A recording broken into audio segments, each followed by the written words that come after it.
These are the notes of a native daughter who was born a stranger in her own village. My mental adaptation began before I existed. Parents with barrels of nothing but hopes and dreams heard the call from a self-styled mother country. Obey, mother.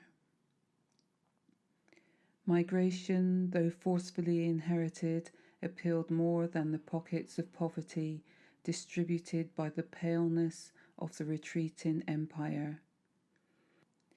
Even the lushness of the Blue Mountains had no power over the hunger that gnawed inside. This is London calling.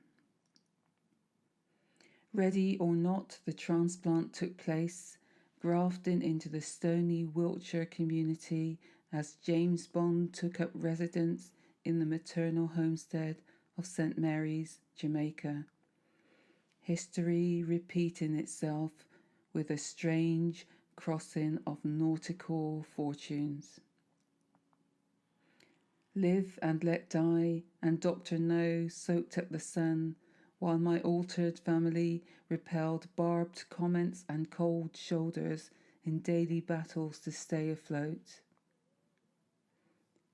I began my own journey tethered to foreign lands I did not know, always foreign to someone, foreign to a neighbour, foreign to a new teacher, foreign to every employer, foreign to my family, foreign to myself.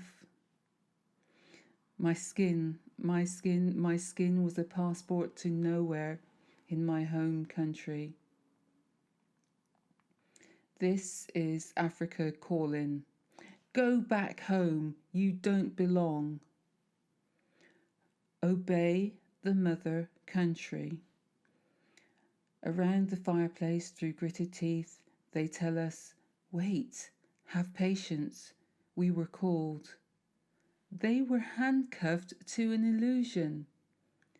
They tell us, we will obey. I decide to find the key. First, I pause to listen with mother, weaving words through the air as my mother's sewing machine hummed behind me. I drifted into a false pocket of peace. There I found new words that felt like velvet in my mind and silk on my skin. Cautiously my tongue tried them. Joyous laughter rose from the middle passage as I discovered the key that opened the doors to the past and the future. Time lost all shape as I stumbled upon parts of myself deep in the centre of strong-spined, gold-embossed books. I decided to stay. Looking into the mirror of the never-ending pages, I was free to adventure, to laugh, love and live, to be all of me that you said I could be. At the new dawn, a siren sounds in my soul. This is Africa calling. Ghana, Nigeria, Ethiopia, Jah Rastafari. Wait, stranger danger. I cry in the West Country wilderness for years as I don't recognize your voice. My English miseducation instructs me to fear you, to fear me, to fear everything I can be. Without knowledge, I had no name for the bias, the prejudice, the absent voices in the literature that was shaping my West Country world. Yet one day, I reawakened to myself and decided to go home. I begin my journey carrying the salty tears of my ancestors in my heart across the perilous seas, to the familiar feelings hidden deep, to the red dirt beneath my bare feet, to the family who embraced me with the melodious, "Welcome home, sister," when I step onto the continent, the true mother country. I have travelled further than I knew. I have come home to myself. The mirrored fear projected onto me is shattered into insignificant pieces, igniting the pen and ink handcuffs of skewed structured power created to replace the metal shackles designed to block black dreams at every turn. Welcome home, welcome home, welcome home. Beaming as I settled in, I vowed never to leave the safety of words and new worlds, my worlds.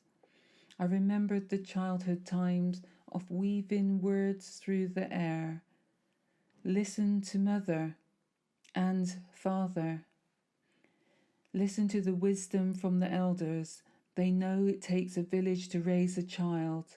Listen to the stories of uprooting people and planting divisions across the oceans. Listen to the stories. Listen. From these words I have made mirrored worlds of the many crooked histories we have lived. From these words I am born again. I newly understand the language of my parents, morphed into magical shapes, caressing my heart and drawing vivid pictures of my past before I had a present. Remember that the child who is not embraced by the village will burn it down to feel its warmth. Teachers come from the four winds of the earth in every colour, each bearing tools of the trade for soul wanderers to protect their sacred path, for the game of life is run by invisible rules. Rules that alter without warning, rules that slam doors in front of the truth seekers, rules that erase whole nations. One rope, one whip, one bullet, one knee at a time. Dodging the many constructed avenues of death and destruction transfers the external inside, as thicker barbed comments and broader cold shoulders materialize with every year that passes. Each birthday means more meanness in the daily battles to stay afloat. This is England, Great Britain. So great it created, so great it imported, so great it exported hatred of blackness into every corner of the empire. This is England, Great Britain. So great was the need for tea, sugar, cotton. So great was the greed for gold, diamonds, oil. It manufactured a global pandemic that persists half a millennium later, built on the British bankers' secret slogan that black lives do not matter, so must be controlled by bold misconceptions, must be contained by undue criminalization, must be misdirected by miseducation of even quiet moonrakers. This is England, my England. As the bloodied sun sets in the west, I remember I was miseducated to believe the world is not my oyster. It is merely the reflection of the white, bright moon in the midnight lake. So I have tended my own light and made my own fire.